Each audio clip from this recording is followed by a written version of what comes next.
穷人。7月的一天中午，天气闷热得很，我边走边用手擦头上的汗。走到人民路路口时，突然下起了大雨，我连忙到商场的一张广告牌下躲雨。雨一直也没停，广告牌下聚集的人也越来越多。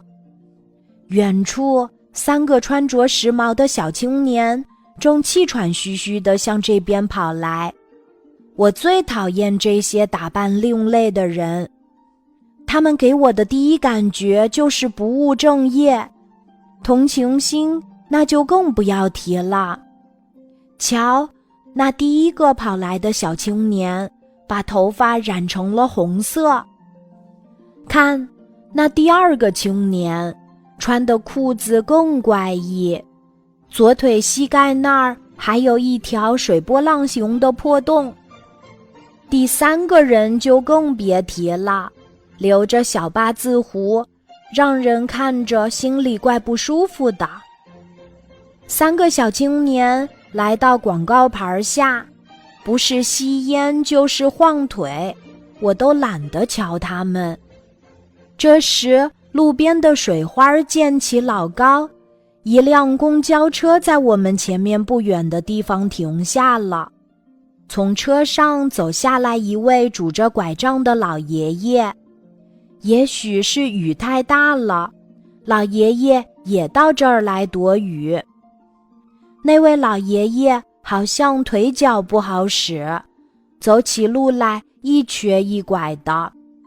也许由于路滑，老爷爷刚走了几步就摔倒了。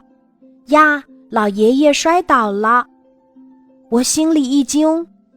这时，只见那3个小青年像离弦的箭一样冲入雨中，扶起了老爷爷，关切地说：“大爷，您没事儿吧？”真没想到他们3个会去扶老爷爷。雨停了，在回家的路上，我走得很慢，不住地回头看那个广告牌，仿佛在那儿丢了什么。再看那广告牌上的女模特儿，也好似正朝我笑呢。她是不是在笑我戴有色眼镜看人呢？今天的故事就讲到这里，小宝贝，睡吧，晚安。